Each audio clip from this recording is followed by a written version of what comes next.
आज परमेश्वर में गहरे जाने के विषय में चर्चा करेंगे। मैं जो वचन लूका 5 में से बांटने जा रही हूं उसे बताना सच में मुझे पसंद है, क्योंकि मेरे जीवन में ऐसा समय आया था जब मैंने अंत में जान लिया कि मैं बहुत खुश मसीही विश्वासी नहीं। और हालांकि मैं क्रिया में से जा रही थी, वहां बहुत सी बातें मेरे लिए काम करनी चाहिए थी, परंतु वो काम नहीं कर रही थी। यह निराश करने वाली बात है जब आप सोचते कि जो कुछ आपसे कहा गया आप वो कर रहे हैं और फिर भी आप परिणाम नहीं पा रहे। देखिए, हमें हिम्मत करके परमेश्वर के पास जाकर कहना है क्या गलत हुआ है। कई बार आपके जीवन में क्या गलत है इसका उत्तर आप किसी और से प्राप्त नहीं कर सकते हैं। आपको खुद हिम्मत करके परमेश्वर के पास जाकर कहना होगा, ठीक है, क्या गलत हुआ है, मैं यहां क्या चूक रही हूं। मैंने प्रभु से पूछना शुरू किया और उसने मेरी अगुवाई ऐसी किताब की ओर की जो उथले भाग को छोड़कर गहराई में जाने के विषय कहती है। मैं सच में 100% निश्चित नहीं थी कि उसका क्या अर्थ होता है, परंतु परमेश्वर ने मेरी अगुवाई की। मैं सोचती हूँ अगले ही दिन या बस अगले ही कुछ दिनों में लूका 5 की ओर और वचन 1, जब भीड़ उस पर गिरी पड़ती थी और परमेश्वर का वचन सुनती थी और वो गन्ने सरत की झील के किनारे पर खड़ा था, तो ऐसा हुआ कि उसने झील के किनारे 2 नावें लगी हुई देखी और मछुए उन पर से उतरकर अपने जाल धो रहे थे। उन नावों में से एक पर, जो शिमोन पतरस की थी, चढ़कर उसने उनसे विनती की कि किनारे से थोड़ा दूर हटा ले। तब वो बैठकर लोगों को नाव पर से उपदेश देने लगा। जब वो बातें कर चुका तो उसने पतरस से कहा, गहरे में ले चल और मछलियां पकड़ने के लिए अपने जाल डाल। गहरे में चल और बहुतायत से आशीषित होने के लिए तैयार हो जा। गहरे में चल। पतरस जानता था कि उसका क्या अर्थ होता है, क्योंकि उन्होंने सारी रात मछलियां पकड़ने की कोशिश की और कुछ नहीं पाए और अब वे वापस उथले पानी में आए। और यीशु ने कहा, तुम गहराई में नहीं गए इसलिए कुछ नहीं पकड़ पाए। मैंने ये किताब पढ़ी जो कहती उथल भाग छोड़कर गहराई में जाए। और अब कुछ दिनों बाद मैं लूका 5 पढ़ रही थी जो कहता है तुम्हें उथले पानी से आगे बढ़कर गहरे में जाना है। जब आप उथले पानी में होते हैं आपके पैर जमीन पर टिके होते हैं, परंतु जब आप गहरे पानी में जाते हैं और पानी आपके सिर के ऊपर जाता है कम ऑन नाउ, अधिकांश लोग सुरक्षा में जीना चाहते हैं। आप होने वाली हर बात पर अधिकारी होते हैं। आप कहते हैं कि आप भरोसा करते हैं, परंतु सच यह कि आपके पास हमेशा दूसरी योजना होती है कि यदि परमेश्वर ने मदद नहीं की तो आप तैयार रहते हैं। आप अभी भी गहरे पानी में नहीं हैं। आपके सिर से भी अधिक गहरे की विशेषता यह कि यदि आप अपने सिर से अधिक गहराई में जाते हैं तो इससे कोई फर्क नहीं होता कि आप कितनी गहराई में हैं। मैं कई बार पहले गहराई में चली गई तो अब उसका और कोई अर्थ नहीं होता। इसलिए अब जब कभी कोई मौका आता है तो मैं उसे लेने के लिए आज़ाद हूं, क्योंकि मैं पहले से ही जानती हूँ कि यदि परमेश्वर मुझे थामे न रहे तो मैं 1 घंटे में खत्म हो जाऊंगी। डेव और मैं कई बार इस पर चर्चा करते हैं। क्या आप जानते हैं कि यदि परमेश्वर इस सेवकाई में निरंतर सहायता न भेजे तो हम बस लगभग 60 दिनों तक ही रह सकते हैं। इसलिए सब कुछ परमेश्वर ने सब कुछ संभाल कर रखा है। इसलिए मेरे पास काफी आदर युक्त भय और सम्मान है कि मैं जान लूं कि मुझे परमेश्वर से जुड़े रहना है। बाकी सब बातों के विषय अधिक चिंता नहीं करनी है, क्योंकि मैं आपको पूरा दिन खुश रख सकती हूं, परंतु मैं जो कुछ कर रही हूं उससे अगर परमेश्वर खुश नहीं और यदि वो अपना अभिषेक उठा ले या अपनी मदद दूर कर दी तो हम खत्म हो जाएंगे। आपको खुद की देखभाल करने की कोशिश करना बंद करना होगा और परमेश्वर जो कहता है उसे करना शुरू करना होगा। अपने जाल गहरे पानी में डाल और बहुत मछलियां प्राप्त कर। शामून पतरस ने उसको उत्तर दिया कि हे स्वामी, हमने सारी रात मेहनत की और कुछ नहीं पकड़ा, तो भी तेरे कहने से दोबारा जाल डालूंगा। पतरस क्या कह रहा था? वो सच में प्रभु से कह रहा था कि वो नहीं सोचता कि वो अच्छा विचार है, वो नहीं सोचता कि ये काम करेगा और वो उसे करना महसूस नहीं करता है। मैं नहीं चाहता हूं, हमने सारी रात मेहनत की, हम थक गए हैं, हम श्रमित हो गए हैं, हमने ये जाल अभी साफ किए हैं, हमने सारी रात मछली पकड़ने की कोशिश की है, हमें कुछ भी नहीं मिला, ये काम नहीं करेगा, ऐसा महसूस नहीं करता। परंतु तेरे शब्दों के आधार पर मैं वो करूंगा जो मैं करना महसूस नहीं करता और जो मैं सोचता हूं कि काम नहीं करेगा। क्या आप आज मेरी बात सुन रहे हैं? देखिए, ये गहराई में जीना है। जानते हैं मैंने क्यों कहा कि ये गहराई में जाना है? क्योंकि अब आप अपने शरीर के अनुसार नहीं चल रहे हैं, परंतु अपनी आत्मा के अनुसार चल रहे हैं। आप कह रहे हैं मैं करना नहीं चाहता हूं, मैं नहीं सोचता कि ये काम करेगा, मुझे ये पसंद नहीं, ये मुझे अच्छा नहीं लगता, ये विख्यात नहीं है, कोई इसे नहीं कर रहा है, मेरा न्याय होगा, मुझ पर दोष लगाया जाएगा। परंतु फिर भी, और आप देखिए ऐसे बहुत से लोग हैं जो कभी परंतु फिर तक नहीं पहुंचते हैं। परंतु फिर भी चाहे मैं कैसा भी महसूस करूं, चाहे मैं कुछ भी चाहूं, चाहे मैं कुछ भी सोचूं, चाहे लोग कुछ भी कहें, चाहे इसकी कीमत कितनी भी हो, मैं करूंगा तेरे वचन के आधार पर। तू मुझे जो कहता है वही करूंगा। ये गहराई में जीना है संतो। खैर, अनुमान लगाएं क्या हुआ। वचन 6, और जब उन्होंने ऐसा किया तो बहुत मछलियां घेर लाए और उनके जाल इतने भर गए कि फटने लगे। इस पर उन्होंने अपने साथियों को जो दूसरी नाव में थे संकेत किया कि आकर हमारी सहायता करे, और उन्होंने आकर दोनों नाव यहां तक भर ली कि वे डूबने लगी। देखिए, यदि आप प्रभु की आज्ञा मानना शुरू करें तो केवल आपकी ही नाव नहीं, परंतु आपके पास इतना भरपूरी से होगा कि आप अपने परिचित लोगों की नाव भर सकें, और आप इतने आशीषित होंगे कि बाकी सब आपके आसपास खड़े होंगे और कहेंगे हाँ। अगला वचन कहता है, परंतु जब शिमोन पतरस ने देखा कि क्या हुआ, वो यीशु के पैरों पर गिर पड़ा और उसने कहा, मुझसे दूर चला जा, क्योंकि मैं एक पापी मनुष्य हूं। हमें चमत्कार देखने हैं, परमेश्वर की काम करने की शक्ति देखनी है। परंतु दूसरे लोग जो मसीह को नहीं जानते, उन्हें परमेश्वर की सामर्थ देखनी है, उन्हें उसकी महिमा देखनी चाहिए। गहराई में जाने के लिए चेलों को इसके परे जाना पड़ा कि वे क्या सोचते हैं, क्या चाहते हैं और कैसा महसूस करते हैं, और उन्हें बस प्रभु के वचन की आज्ञा मानी थी। मैं कह रही हूं बस, क्योंकि हम जैसा वो है उससे इसे बहुत बड़ा बना देते हैं। हम बस लड़ते और उलझन में आते हैं, परमेश्वर के साथ लड़ते और उलझन का सामना करते हैं, और लड़ते हैं और उसे अपने उत्तम विचार देते हैं। उसे पढ़कर वैसा क्यों नहीं करते हैं? अपने शत्रुओं को क्षमा करें, और जो आपको सताते हैं उनके लिए प्रार्थना करें। जो आपको कष्ट देते हैं उनके लिए प्रार्थना करें। मुझे वैसा नहीं लगता, ये न्याय नहीं है, वो सही नहीं है, मैं नहीं सोचता कि ये सही है। किसी ने आपकी राय नहीं मांगी। संदेश सरल है। जिन्हें आप अपना शत्रु समझते हैं उनके लिए प्रार्थना करें, उन्हें क्षमा करें, उन्हें आशीष दें और उन्हें ना कोसें। जानते इसका क्या अर्थ है? इसका अर्थ है उनसे अच्छे से बातें करें, उनसे बुरी बातें ना कहें। उन्होंने क्या किया उसकी खबर सबको बताते ना फिरे, उनके बारे में अच्छी बातें करें। या बाइबल कहती है हमें दशमांश और भेंट देना है। खैर, धन्य प्रभु, ये सारे अमीर प्रचारक, मैं उन्हें मेरा धन नहीं दूंगी। आप इन कलीसियाओं पर भरोसा नहीं कर सकते। वो प्रचारक, वो पास्टर नई कार चलाते हैं और मैं ये पुरानी कार चला रही हूं, मैं उन्हें अपना धन क्यों दूं? बहाने बहाने बहाने बहाने और बहाने। सारी बातें तो स्वार्थी होने के बहाने हैं।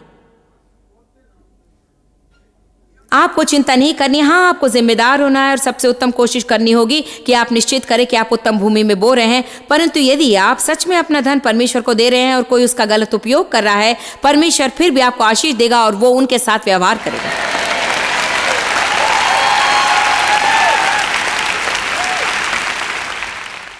परमेश्वर उन सब से व्यवहार करता है जो सेवकाई में रहने के बाद भी सही व्यवहार नहीं करते हैं। ये शायद कुछ समय के लिए हो। अगर कोई अभिषेक के साथ खिलवाड़ करे तो वो उसके साथ अधिक समय तक नहीं रह सकेगा।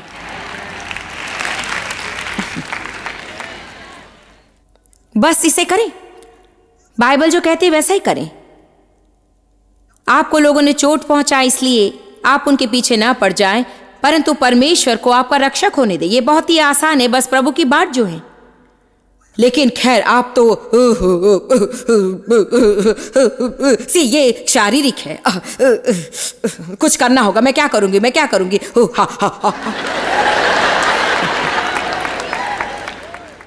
जानते बाइबल उसके साथ क्या करने के लिए कहती है? उसे मार दे।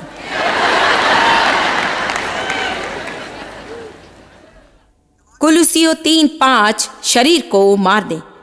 ये बहुत आसान है। हमें उसे जाने की कोशिश नहीं करनी, उसे मार दे। आप कहेंगे कैसे करूं? क्या मैं उसे मार मार कर खत्म कर दूं? क्या गला घोट दूं? मैं क्या करूं? उसके लिए मेरे पास उत्तम उत्तर है, क्योंकि मैं उन सबसे होकर गई। ये मानो मैं ऐसा महसूस करना नहीं चाहती, परंतु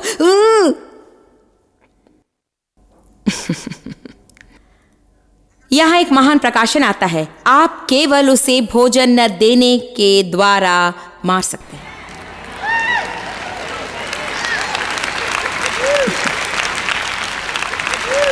आपको इतना ही करना है कि बस उसे भोजन नहीं दे। जानते इसका क्या अर्थ है? मैं शिकायत करने के उदाहरण का उपयोग करूंगी। बाइबल हमें विशेष करके बताती है कि हमें शिकायत नहीं करनी है, और हम जब शिकायत करते हैं तो बाइबल कहती है कि हम सच में शैतान के लिए द्वार खोलते हैं।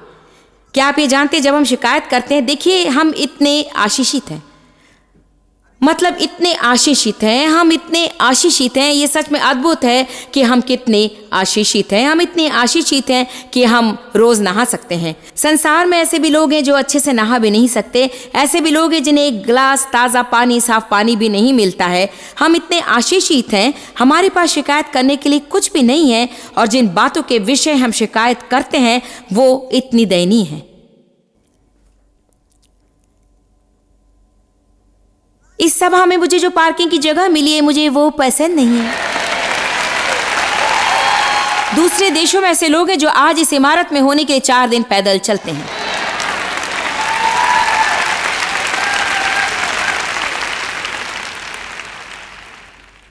आइए शिकायत करना बंद कर दें, क्योंकि मैं सोचती हूं कि ये हम सब लोगों की सबसे बड़ी परीक्षा है।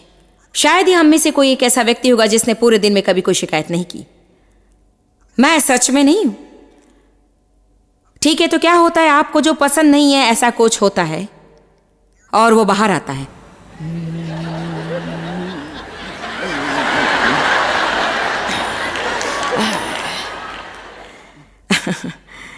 आप शब्दों को महसूस कर सकते हैं। यही होता है, शरीर को दबाव लगता है क्योंकि उसे जो चाहिए वो उसे नहीं मिलता।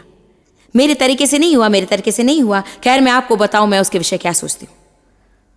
वो सब शरीर है, इसका आत्मा के साथ कोई संबंध नहीं। तो ठीक है, इसलिए यदि आप शिकायत करते हैं तो शरीर को आराम मिलता है, परंतु हमने उसे एक बार भोजन देकर उसे जीवित रखा है, जिसका यह अर्थ है कि जब अगली बार ऐसा कुछ होता है जो आपको पसंद नहीं, तब आप अपने शरीर से ऐसा ही प्रत्युत्तर पाएंगे, क्योंकि शरीर तो मूर्ख है। वो तो जो पहले करता था केवल वही करना जानता है। उसके पास जो पहले था उसे पाने के लिए चिल्लाना ही उसे आता है। हम उसे जो कुछ देते हैं वह वही पाना चाहता है। आमीन। आप अपने शरीर को 7 दिनों तक लगातार ताज़ा हॉट फudge संडे दें, और 8वें दिन चाहे कुछ भी हो जाए, आप चाहे इतने भर गए हों कि आप उल्टी करने पर हैं, परंतु फिर भी आपका शरीर हॉट फudge संडे मांगेगा। परमेश्वर में गहराई में जाना। देखिए रोमियो 8। जब लोगों को ऐसी कठोरता से बताने वाली बातें आती जिसके कारण वे परमेश्वर में बढ़ते हैं तो मुझे अच्छा लगता है। हमें परमेश्वर के कुछ स्त्री और पुरुष चाहिए जो परमेश्वर के वचनों का मांस खा सकेंगे और उसके परे जा सकेंगे कि उन्हें क्या चाहिए, वे क्या सोचते हैं और क्या महसूस करते हैं। मुझे चाहिए, मैं सोचती हूँ, महसूस करती हूँ, चाहिए, सोचती हूँ, महसूस करती हूँ, सोचती हूँ, महसूस करती हूँ, चाहिए, मेरे विषय क्या, मेरे विषय क्या, मेरे विषय क्या, मेरे विषय क्या, मेरे विषय क्या, मेरे विषय क्या।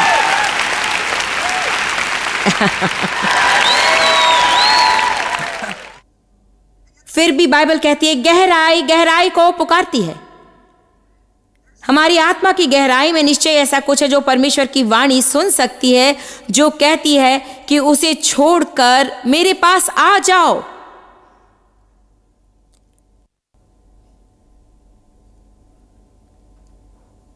रोमियो अध्याय 8 पद 4 कहता है कि इसलिए धार्मिकता और व्यवस्था की विधि हम में जो शरीर के अनुसार नहीं वरन आत्मा के अनुसार चलते हैं पूरी की जाए। हमारे जीवन पर शरीर का अधिकार नहीं है, परंतु पवित्र आत्मा का अधिकार होता है। इसलिए वो कह रहा है यदि तुम सच में जो सही है वही करना चाहते हो और परमेश्वर की व्यवस्था पूरी करना चाहते हो, तो आपको ये समझना है कि वे पुराने नियम में जिस व्यवस्था में काम करते थे उससे हम अलग व्यवस्था में काम कर रहे हैं। पुरानी वाचा में वे लिखित नियम और विधियों के अनुसार रहे। यीशु ने वो व्यवस्था पूरी की और अब वो हमें आत्मा की व्यवस्था के द्वारा उठाता है। जिसका अर्थ है वो अपनी आत्मा हम में डालता है और हम प्रेरणा के द्वारा अपने भीतरी मनुष्यत्व में जान जाते हैं कि क्या सही है और क्या गलत है, और इसी व्यवस्था से हम जीते हैं। हमें हमारे विवेक के पीछे चलना शुरू करना है और हमारी आत्मा के पीछे चलना शुरू करना है। और चाहे यदि आपके परिचित 1000 लोग भी इसे कर रहे हैं, परंतु यदि आपका विवेक आप पर दोष लगाता है तो फिर आपको कहना चाहिए नहीं।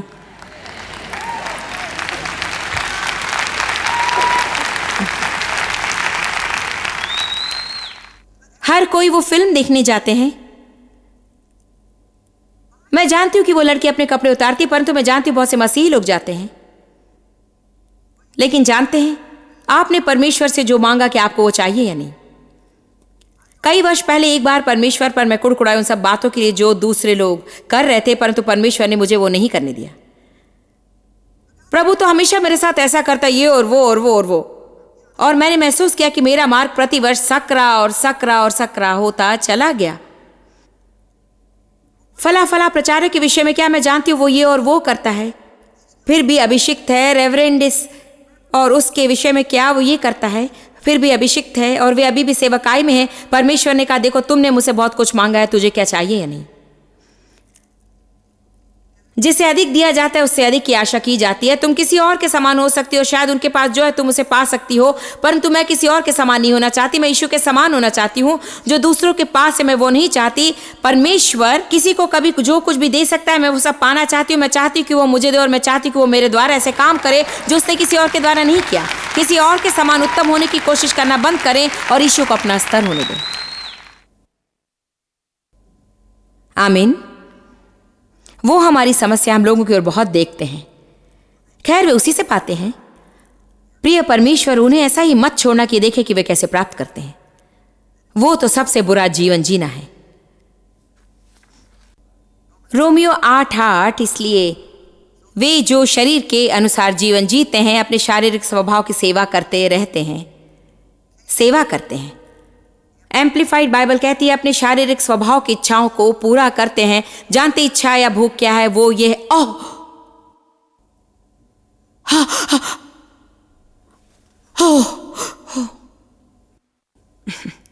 आपको भूख भी नहीं लगी, आप कबाब की दुकान के सामने से जाते आओ।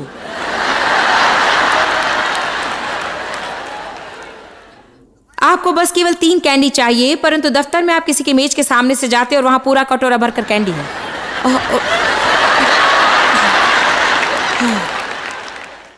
बाइबल कहती शरीर के लिए कोई भी प्रयोजन ना करें। जब आप उसे अपनी जेब में रखकर छिपाते हैं तो आपने उसके लिए प्रयोजन किया है। मेरा प्रचार अच्छा है।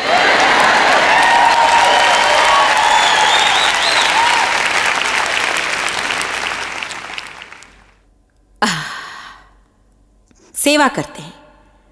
सेवा करवाना अच्छा है। आप रेस्टोरेंट में बैठे हैं, जानती वो कैसा। यदि आप किसी रेस्टोरेंट में जाते हैं और वहां केवल कुछ ही वेटर होते हैं और वे आपके टेबल के साथ साथ 17 टेबल की ओर देख रहे हैं, तो वहां पर भोजन करना उतना महंगा नहीं है।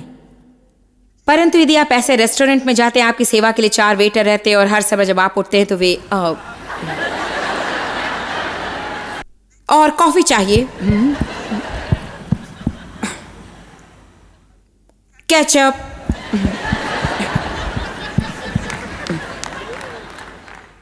पानी लाओ जी।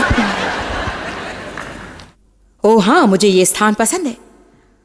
और फिर बिल आता है। क्या आज आप मेरी सुन रहे हैं? आप अपने शरीर की सेवा करते हो, शायद ये कुछ समय के लिए अच्छा महसूस हो, पर तो बिल आएगा।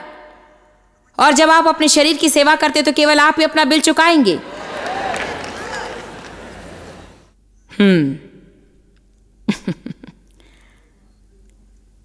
फिर वो जो शरीर के अनुसार जीते हैं वे परमेश्वर को प्रसन्न या संतुष्ट नहीं कर सकते, या वे उसे ग्रहण योग्य नहीं है। इस तरह का जीवन कभी भी परमेश्वर को संतुष्ट नहीं करेगा। जानते क्यों? क्योंकि उसके पास हमारे लिए बहुत कुछ है, परंतु हमें गहराई में जाना है, क्योंकि गहराई ही गहराई को पुकारती है। हमें इस उथले शारीरिक जीवन की सतह से आगे बढ़ना है। खैर मुझे ये चाहिए और यदि मुझे वो नहीं मिलेगा तो मैं पैर पटकूंगी, बेचैन हो जाऊंगी, इसलिए मैं इसके विषय कुड़कुड़ाऊंगी। मुझे ये पसंद नहीं, मुझे अच्छा नहीं लगता। मैं नहीं सोचती कि ये सही है, मैं नहीं सोचती कि न्याय है। अपने खुद के स्वार्थ पर विजयी हो जाए। बस आगे बढ़े और अपने स्वार्थ पर विजयी हो जाए। आमीन। अपने आप को मन से निकाल दें और परमेश्वर से पूछें कि आप उसके लिए क्या कर सकते हैं, और वो आपको बहुत से लोग बताएगा जिन्हें आशीष चाहिए। जब आप दूसरे लोगों तक आशीष होकर पहुंचेंगे तो स्वयं परमेश्वर आपको इतनी आशीष देगा कि आप नहीं जान सकेंगे इसके अंत में क्या है। रोमियो 8:13, क्योंकि यदि तुम शरीर के अनुसार दिन काटोगे तो मरोगे, परंतु यदि पवित्र आत्मा की सामर्थ्य द्वारा देह की क्रियाओं को मारोगे, उसे बेअसर खत्म करोगे, देह की क्रियाओं को मारोगे, तो तुम सच में सदा के लिए जियोगे। इसलिए मैं अपनी श्रृंखला को कहती हूं, जीने के लिए मरना। जब तक गेहूं का दाना जमीन में गिरकर मरता नहीं है तब तक वो अकेला रहता है, परंतु यदि वो मर जाए, यह हम पर है। मैं जो बता रही हूं वो आप पर आधारित है। आज जो मैं आपको बता रही हूं, यदि आप उसे नहीं करें तो भी आप स्वर्ग जाएंगे।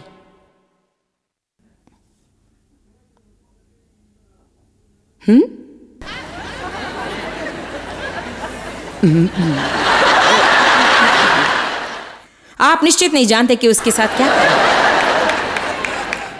जानते क्यों? क्योंकि उद्धार आपके अच्छे व्यवहार के द्वारा नहीं हुआ, वो तो यीशु के लहू के द्वारा है।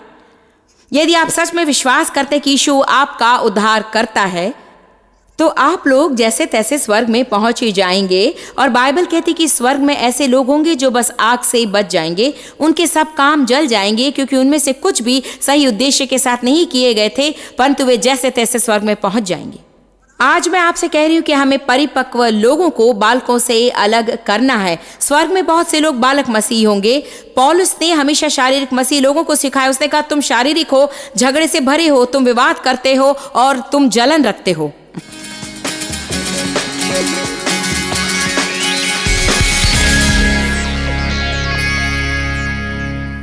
जानते हैं प्रार्थना सामर्थी है, प्रार्थना को कभी हल्का न ले। बाइबल कहती कि धर्मी जन की प्रभावशाली प्रार्थना से बड़ी सामर्थ उपलब्ध होती है।